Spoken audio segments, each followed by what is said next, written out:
WSIC Radio. Happy Thursday. I hope you guys are out here having a great week. I know for teachers, parents, students, families, all over the world right now, you guys are gearing up to go back to school if you haven't already gotten back into swing of things. So you guys are gearing up, getting ready for school. And I think today's show is going to be perfect for you, as I have an amazing guest joining me today via Zoom. We're going to be talking about learning from home and providing you with some tips and strategies for creating an environment for success while learning from home. So this does not have to be a situation that you're going into fearing. We want to help you get into this situation with confidence. So I'm excited to introduce my guest today. But before I do that, if you are new to the Mental Fitness Matters show, welcome. My name is Tracy Alston. This show is designed to provide you with tips, strategies, and solutions to improve your mental health and mental fitness.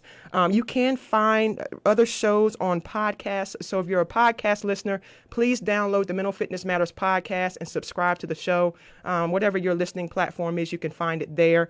And we also invite guests on the show. So if you're an expert in your field, if you're a parent out there, a teacher out there, somebody that has some experience in areas of your expertise, feel free to go online to tracyalston.com, apply to be a guest on the show. I would love to have you and share your story. Let's get into it.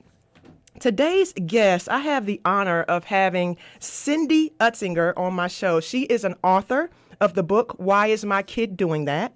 She is an occupational therapist with over 20 years of experience. She's developed outpatient pediatric programs working one-on-one with children and their families.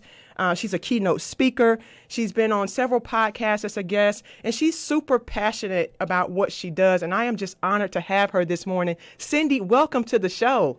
How you doing? I'm good. Thanks for having me. Oh my gosh, thank you so much for your time, and thanks for being here. Is there anything additional before we get into it that you want our guests to know about you that I didn't mention off in your bio? So I don't think, so I'm at Lake Norman Children's Therapy in Cornelius. So I just want your listeners to know if anything I say during this time kind of, puts a light bulb moment off in their head or makes them wonder, hey, do I need to, would my child benefit from a little bit extra help? Or we've got a great team of therapists in Cornelius at Lake Norman Children's Therapy. We've got speech therapists, physical therapists, occupational therapists, obviously. So it's our job to kind of help parents get those aha light bulb moments. And also, so so all the tips and tricks I'm going to give here, I like to say they're kid tested and mother approved. I love it. I have a 12-year-old and a 14-year-old, so they've been my test subjects for several years now. So that's awesome. No experience like real experience, right? That's right. That's awesome. And I'm just loving getting to know a little bit more about you. I was introduced to you through the Chiro Life Wellness Center in Mooresville, Kathy, and those great people over there. And so when I was looking into more about your background, your history, and you wrote a book called Why Is My Kid Doing That? I love that. And as a licensed mental health therapist and somebody who's really passionate about the brain and how it works, you went to the why, and so a lot of times when we see people, we look at the symptoms and the behaviors that can manifest. But you take it a step further, which I love. You go to the root cause. Tell us a little bit about that book. Why is my kid doing that? And you might also want to think about writing another one for parents right now. Why is steam coming from my ears during the pandemic? So. People have asked me if my next book can be Why is my husband doing that? Yes. I'm still trying to figure that one out myself. Yes. And I sometimes my kids they're like, Mom, you write about all of this stuff. I'm like, it doesn't mean I'm an expert. I'm figuring it out too. But so why, I tease, but it's the truth. So my why behind writing the book was why. I'm just a why person. Even, my teachers growing up, I used to drive them crazy because they're like, well, why does 2 + 2 = 4? I need to know why. So I just love to know why in everything in my own life. But, because I feel like when I know why, it clicks and I can run with it. But until I know why, I'm like, I don't know, should I do this or not? It doesn't make sense to me yet. So and I love to understand the human mind. I love to understand why we do the things that we do. So, and then what I found was I was working with kids, and these parents were coming in and they were just so frustrated. They were exhausted. They had been spinning their wheels, being told that they've got a bad kid, or their kid might have this, or their kid might need that. They need to go here, go there. And they just didn't know. Mm-hmm. So I just wanted to help shed light for parents, because I feel like once we know why our kids are doing what they're doing, then we're empowered. We can get a toolbox together. We can put things in place, and it just brings us peace as parents to be able to handle their behaviors much better. And so it's a very sensory rooted book. And I've heard it explained this way, and I think it's a great explanation. But with the sensory system in kids, what we see, it's like an iceberg. What we see is what's above the water. We see we see their behaviors, we see the things that we're doing, we see the tip of the iceberg. But what we don't see is what lies below the water. And oftentimes what lies below the water is sensory in nature. So again, we can spin our wheels trying to chip away at what's above the water and what we see. But when we can get to the root of it and knock it out from there, we're going to have much greater success. That's powerful, and that's so necessary. I love how you said that. A lot of times we're looking at what we see as the tip of the iceberg, but the things that are going on underneath that, if we don't start to deal with those root causes and those root concerns, we're still going to have this big thing at the top here that we're seeing manifest and bubble over. Mm-hmm. So that's a perfect segue into what families may begin to see as they are transitioning now, especially if kids are at home learning and going into school. Sometimes everybody's kind of going into a new way of doing and learning. And so as we talk about some of the things and the behaviors that could be possible for parents to now witness, especially if they've really just kind of seen their kids every now and then after school for homework time, now it might be a different look and feel for people if you're there all day trying to teach, trying to encourage, trying to motivate, trying to parent, so all these hats that people are going to begin to wear if they're not already wearing them. So let's talk about, as people are transitioning or learning from home or doing more online, where do we need to start? How do we begin helping our families and our kids? I think the first thing, and this is one that I need to write on a big blackboard in my own house to remind myself, but I think it's just grace and compassion. We just have to give ourselves so much grace as parents. We're going to mess up. We're going to lose our cool. Our kids are going to mess up. They're going to lose their cool. We're going to see a lot. And we just have to have grace. We just have to have, sometimes either zero expectations or very realistic expectations. My husband and I always tease that I think some of our worst parenting moments come when we have these really high expectations of how things are going to go, and they just don't get met. But I also think we have to be very flexible in our thinking, which doesn't come naturally to me. I really have to force myself to think a little more flexible. Sometimes I want things to kind of go my way or go the way things are imagined in my mind. But that doesn't always work that way. But so we really have to think outside the box, I think, with how we're going to set up their work environment, how we're going to just create a real positive learning environment for them. And it's really important that we understand that what works for us oftentimes doesn't work for our kids. So it's really about figuring out what's going to work for our kids. And I know we'll talk a little bit more about that as we go to kind of ways to set up your environment. But also, I think one of the biggest things that I like for parents to understand, again, that brings those aha moments, is that kids are showing us what they need through their behavior. Mm-hmm. So when we understand that, we can give them what they need. So, for example, if our kids are bouncing off the walls and can't sit and focus, then they're showing us they need movement. They need to go bounce off the walls. We just need to find an appropriate way for them to do that. So So again, they can't sit, they can't focus. Okay, you know what? Let's get up and let's go get some really good kind of intense movement. Not just necessarily walk around the block. They might need to, do some burpees, do some push-ups, go, run down the block as fast as they can. They might need to go get on a swing, get on a treadmill, something to really get intense movement.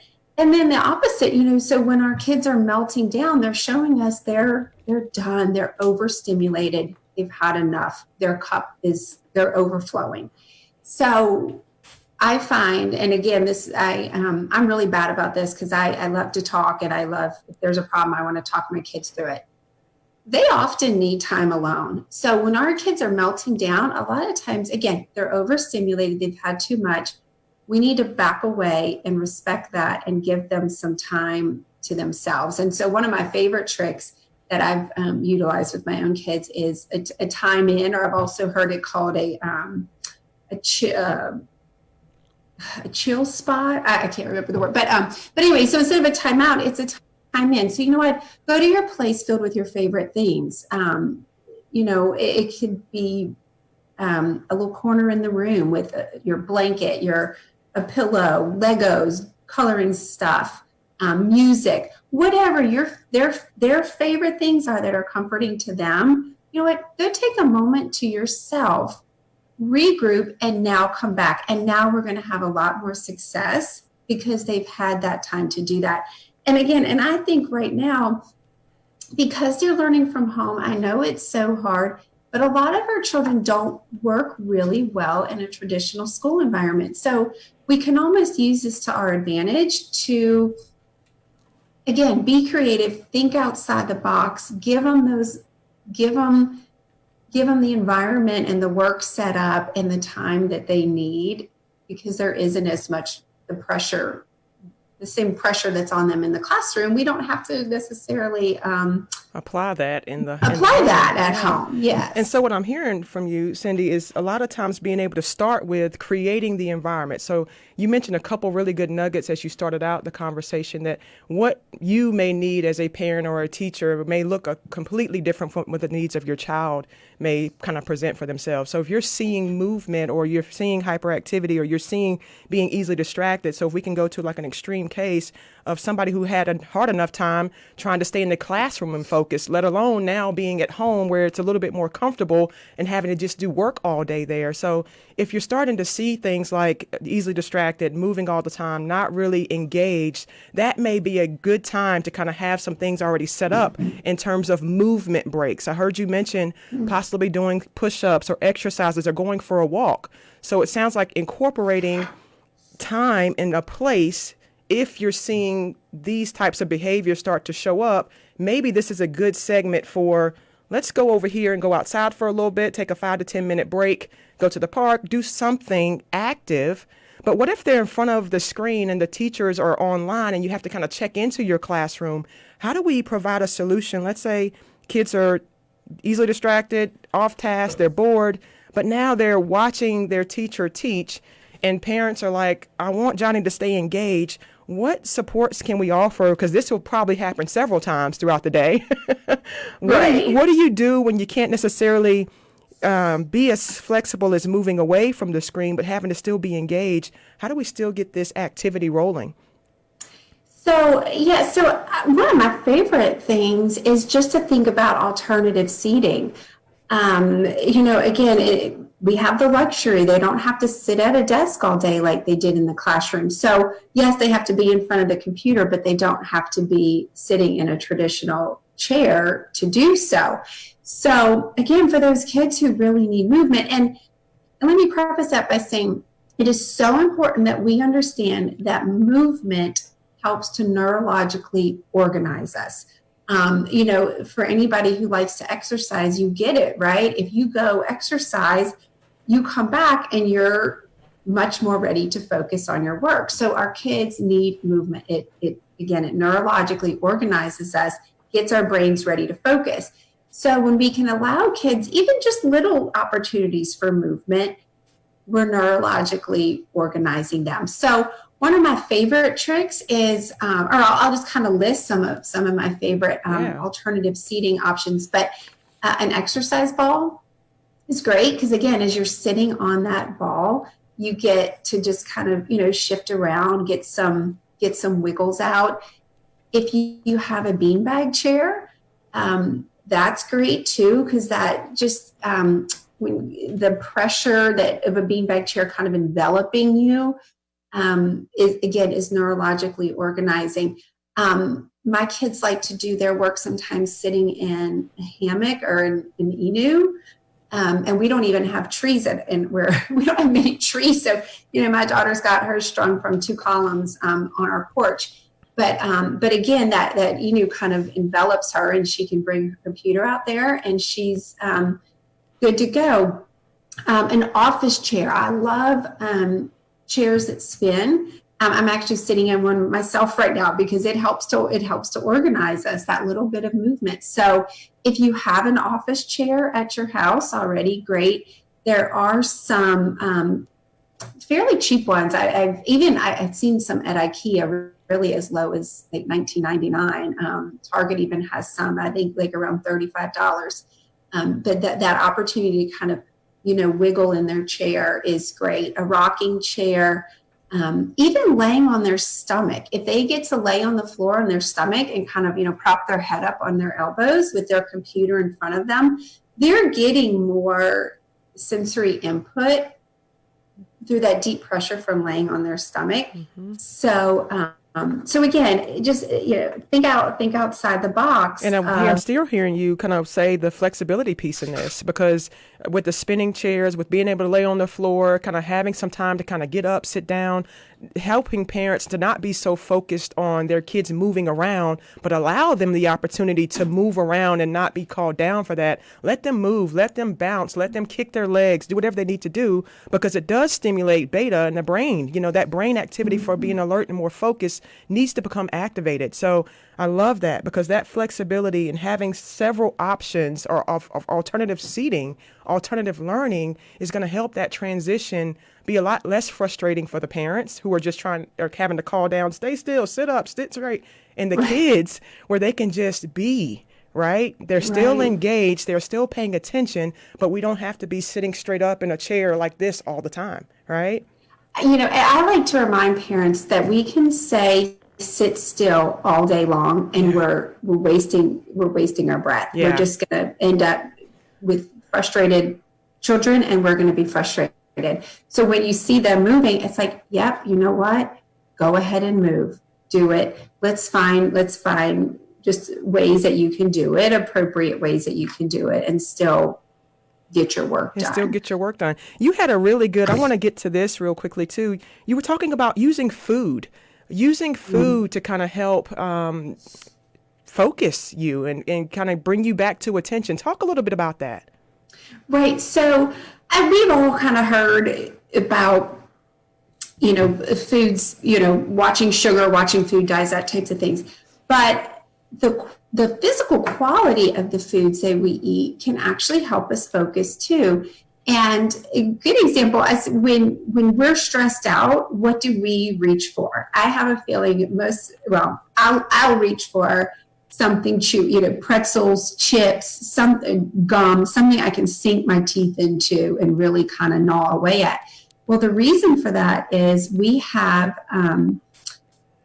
what's called proprioceptors. So we have these in our jaw muscles, we have these receptors that, again, when we activate them, we help to neurologically organize and calm us. So when we, and by neurologically organize, I mean bring a kid who's way up here down, or bring a kid who's real groggy up. So we're just getting people at their just right level to focus. But yeah, so when we chew or crunch food, we're activating those muscles in our jaw that help to get us to that really good place. So I'm not saying, I never like to use food as a reward or punishment, but when it is snack time or when it is meal time during the workday, think about the foods that you're giving your child and again, the physical qualities of it. So Think chewy and crunchy, chewy granola bars, dried fruit, those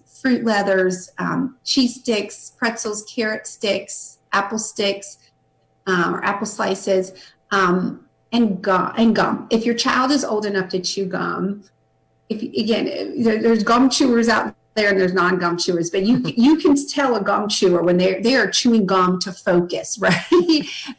They're going after that gum. So gum is a really good tool, and I know most schools don't allow it, but you can allow that at home. And again, it helps kids to get their brains in that really good place. I love that.